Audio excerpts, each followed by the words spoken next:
नमस्कार, मैं हूं अटल बिहारी शर्मा। आप देख रहे हैं आवाज़ जन जन की, अपराध भ्रष्टाचार के खिलाफ आवाज़।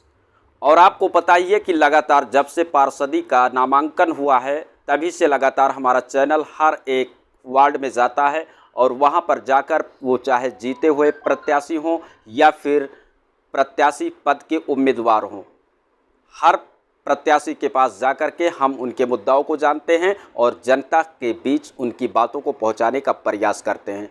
तो आपको बता दें कि इसी क्रम में हम राजधानी लखनऊ के सादतगंज थाना क्षेत्र के अंतर्गत कश्मीरी मोहल्ला में हैं और यहां पर 10 वर्षों से लाई कागा जी पार्षद हैं भी, और इस बार फिर ये समरभूमि में कूदे हैं अपने किस्मत को लेकर के।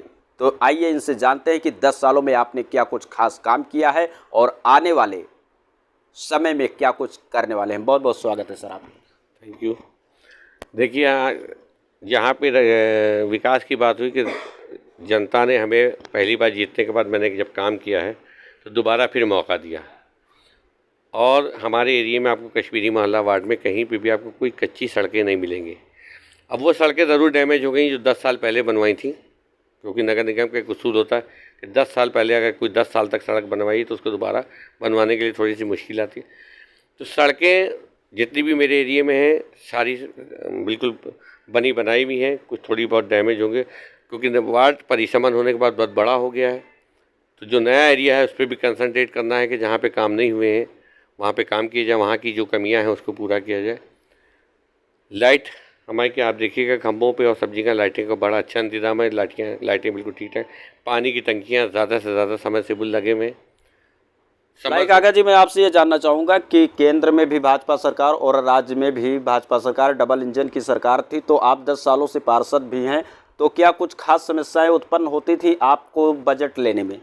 देखिए, इसके पहले समाजवादी की सरकार थी तो मैंने अपने कश्मीरी मोहल्ला वार्ड में 15 करोड़ का काम कराया था। एक यहाँ पे ज़मीन थी जिसको हमने खाली करा के, जिस पे अवैध कब्जे थे उनको हटवा के वहाँ पे बिजली घर बनवाया है और 33 kV का बड़ा अच्छा एक वो बना है यहाँ पे सब स्टेशन, जिससे एरिया में पूरी तरह से लाइट की सप्लाई हो रही है। उस वक्त हमने 15 करोड़ का काम कराया था। विधायक भी थे समाजवादी के और सरकार थी, तो जो भी लिख के भेजते थे काम हो जाता। लेकिन जब दूसरा टर्न आया तो भारतीय जनता पार्टी की सरकार थी। कभी भी कोई काम लिख के भेजिए तो नहीं होते थे। काम जितने भी इन 5 सालों में मैंने किए वो सिर्फ पार्षद निधि से किए। ना सांसद कोटा मिला है, ना विधायक कोटा मिला, और ना महापौर जी ने मुझे 5 साल में सिर्फ 2 समय से बोल दिए।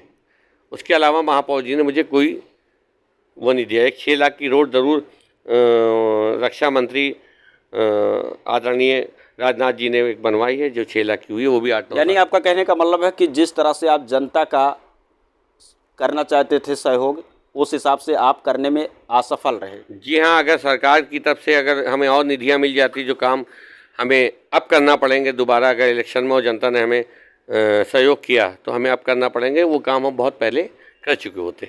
मैं आपसे ये जानना चाहूँगा कि आप अभी फ़िलहाल जनता के बीच जाते हैं, जनसंपर्क करते हैं और वोट के लिए अपील करते हैं, तो अभी इस वक्त क्या कुछ खास समस्याएं को आप दर्शाते हैं कि अगर हम जीत के आते हैं तो इनका समाधान करेंगे? देखिए, हम घर घर जा रहे हैं और प्रचार कर रहे हैं, लोगों से मिल रहे हैं। सबसे बड़ी हमारे लिए खुशनसीबी और अच्छी बात यह है कि जनता हमसे कोई शिकायत नहीं कर रही है। जहाँ मैं जा रहा हूँ लोग खुश हैं। और थोड़ी बहुत छोटी समस्याएं हैं, जैसे खुले हुए नालों को बंद कराना है, जहाँ पे पानी नहीं आ रहा वहाँ पर पानी की लाइन पड़वाना है, ट्यूबवेल लगवाने हैं, जहाँ पे जगह मिलेगी वार्ड में वहाँ पे ट्यूबवेल लगवा के। जो पानी की समस्या है और जल भराव की समस्या, ये 2 समस्याएं हमारे वार्ड में बहुत ज़्यादा हैं, जिनको हम अब की अगर जनता ने हमें वोट दिया और हमें जिताया तो हम इसी पे काम करेंगे। खासकर अहम भूमिका युवाओं का भी होता है और महिलाओं का भी होता है, तो महिलाओं को और युवाओं को क्या कुछ हमारे चैनल के माध्यम से आप संदेश देना चाहते हैं? भाई, महिलाओं को ज़्यादा से ज़्यादा, भाई महिलाएं भी राजनीति में भाग लें और जो युवा हैं उनको भी आगे आना चाहिए। अच्छे लोग जब आगे आएंगे तो शहर, वार्ड, शहर, फिर देश और देश का विकास होगा। जो भी पढ़े लिखे लोग हों, जो भी फायदे के हों, महिलाएं कंधे से कंधा मिला के चलेंगी तो हमें लगता है कि वार्ड से लेके और देश तक बहुत अच्छा एक माहौल होगा और एक बेहतरीन मैसेज जाएगा और हमारा देश तरक्की करेगा। तो आपने देखा हमारे साथ लाई कागा जी जुड़े थे और ये लगातार 10 वर्षों से पार्षद थे, लेकिन इनसे जब हमने बातचीत किया तो इनका कहने का मतलब ये था कि जिस तरह से मैं जनता का सेवा करना चाहता था उस तरह से हम कहीं से करने में असफल रहे, क्योंकि ना तो हमें विधायक निधि से कोई बजट मिल रहा था ना सांसद निधि से, और जो महापौर हैं वो भी हमें मात्र 2 ही बजट दी। बाकी इस वीडियो पर आपका क्या राय है कमेंट करके ज़रूर बताइएगा। वीडियो को अधिक से अधिक संख्या में शेयर कीजिएगा ताकि जो लाई कागा जी ने कहा इनकी बात हर एक वार्ड के नागरिक तक तथा उत्तर प्रदेश की जनता तक और यही नहीं भारत के कोने कोने तक इनकी बात पहुँच जाए। इसी के साथ आप सभी देशवासियों को जय हिंद।